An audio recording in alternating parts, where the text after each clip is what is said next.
Hi, friends. So today I want to talk about another topic that seems to be causing a lot of confusion in the mind-body world, and that is about emotions. And, the reason why emotions are the topic is so relevant in recovery from chronic symptoms is because that the brain can perceive emotions as dangerous.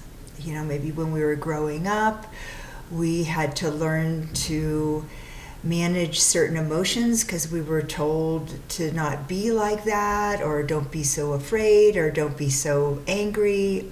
There's lots of input that we received growing up, or maybe even before, that certain emotions were not safe, and the brain filed all this information.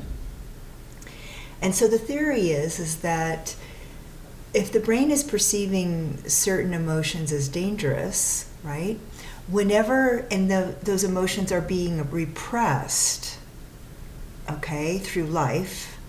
Repression means that as I'm going through a certain experience and my unconscious programs are perceiving perhaps fear as dangerous, it will keep fear hidden so that I can cope, so that I can feel safe enough. All right? And this is a little bit complex because accessing hidden, repressed emotions isn't just feeling what you're feeling, because they're hidden, okay? And so when you get the instruction, just feel what you're feeling and that sort of thing, you might not be feeling the hidden emotions, and chances are pretty good that you're not, okay? And what I discovered in myself is that I had a lot of repressed fear. And instead of feeling afraid, my brain would default and send a different emotional signal. And it could be sadness, or other things like frustration was there a little bit, but sadness was the primary one. And so I always thought that I was good at feeling my emotions because that's what I felt. I felt a lot. All right? But I wasn't feeling the ones that were relevant to the situation. Okay? So, working with repression isn't just about how you're feeling about Aunt Mary or the neighbor next door. I mean, it can be a lot more entangled, okay? And so, when I discovered this entanglement in myself, that's why I started investigating parts work, okay? Because parts work has the capacity to open the gate to the unconscious, okay? Now, the difference between like just feeling what you're feeling and maybe using something like parts work, when we're just feeling what we're feeling to get in touch with emotions, all right, which is a good thing, right? We want to be able to start to show the brain that we're willing to feel what we're feeling, to start to show the brain that feeling emotions are safe, okay? But we want to be able to access the full spectrum, okay? The good and the bad, the anger and the joy, and the sadness and the enthusiasm and the inspiration, all of that full spectrum, all right? This is what I call increasing the bandwidth. And so when we're going in and we're thinking about how nasty Aunt Mary is, and God, she's just so rude, and we're kind of going into some drama there, right? And instead we think, okay, how do I really feel about Aunt Mary? da da da da da da da da da. Okay? What we're doing is we're identifying with that emotion, because the subject is what is feeling all the feelings. Okay? And it's that identification that is entangled. Okay? Identification has a lot of stuff. It's the story of me, the main subject in this situation. Okay? Whereas when we're working with something skillful, and you can use other things besides parts work, right? And I'm going to give you a little bit of resources here. But the beauty about parts work is that we disidentify from the part that's feeling the feeling. We're coming from the pure unconditioned awareness of self.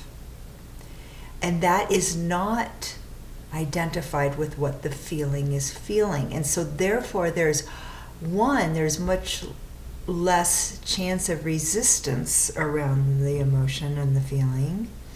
There's also not an agenda to get rid of it. And this is huge. A lot of people will say, just let it go through. And so there's this expectation that it should move through and then be over, right? But with parts work, there's no expectation that it needs to do anything, okay? It allows that part to feel what he or she is feeling for as long as he or she needs to feel it. And this is giving the brain the huge message that this feeling is safe, okay?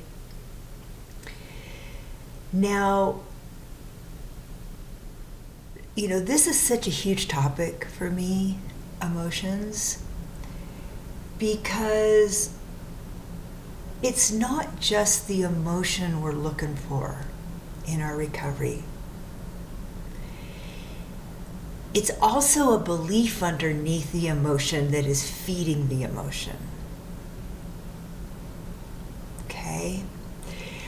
And, and I just barely scratched the surface on how to get to repression. And then if we get to repression, if we're able to free up that repressed feeling, that is going to open up another whole world too. Okay? For me, opening up the gate to fear, there was a lot, started to also show the beliefs that were feeding the fear. And these beliefs were very precise for me. And, maybe growing up, our parents weren't available, okay? And so if the parents aren't emotionally available because they themselves don't know themselves, then the child can't really rely on much to guide them. And that child grows up kind of second-guessing themselves a lot, okay? And so this is what I discovered in myself. And when we start second-guessing ourselves unconsciously, we're not even conscious that we're doing this.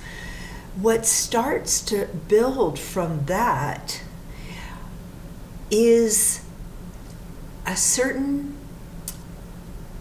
set of perceptions about the world and about people and about self. These perceptions are synonymous with beliefs and perceptions that aren't really true. Okay? And they're just being created by this brain that's trying to stay safe. Because she was second guessing herself all the time. And if you don't really know what's right, wrong, good, bad, because you don't have the guidance for that, and of course there's a lot of degrees of that, right? And I don't think mine were that bad. Then it's going to build up this feeling of not feeling safe. And this is throughout a lifetime, right? For me, it was 62 years of it. And I look back and I can see with clarity, boom, boom, boom, boom, boom, even like little situations that are starting to pop up into my consciousness that I completely forgot about. It's like, whoa, that's exactly what was going on. She was second guessing herself. And it created a perception of danger. And that creation of a perception, which creates a thought, which creates a feeling, which creates a thought, just kept the perception of danger building and building and building and building unconsciously. All right? So when we're working with emotions,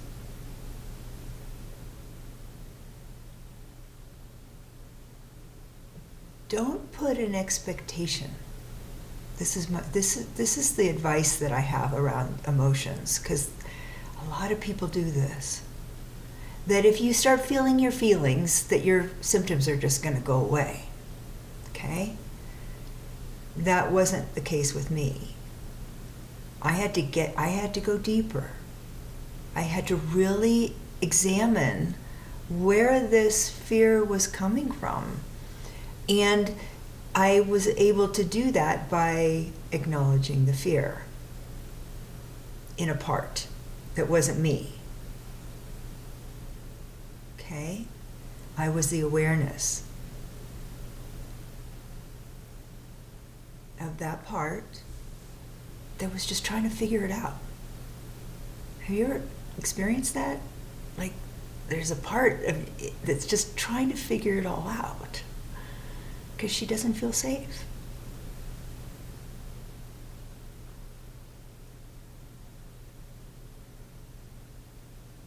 It's not really that complicated if you start to recognize that part. And I was like, oh my God. And then there are other tools to start to incorporating safety, because that's really what she wants. She's just looking for it. She's screaming for it. I just want to know how to live, how to be. Right? So we're freeing up all that entanglement of how to be and all the funny ways that part that she's trying to figure it out with people, with self, with the world. Okay? And that can lead to a great compassion for self, which is a huge message of safety. Okay. All right. I hope this was helpful. I know it was a little bit not linear, not basic, because it's not basic. But what we're talking about is freedom. We're freeing up perceptions that aren't real. The perception of danger that doesn't exist, that's what we're freeing up. And that will resolve the symptoms. Okay? All right. It's good to share this. All right. All right. Take care. Bye-bye.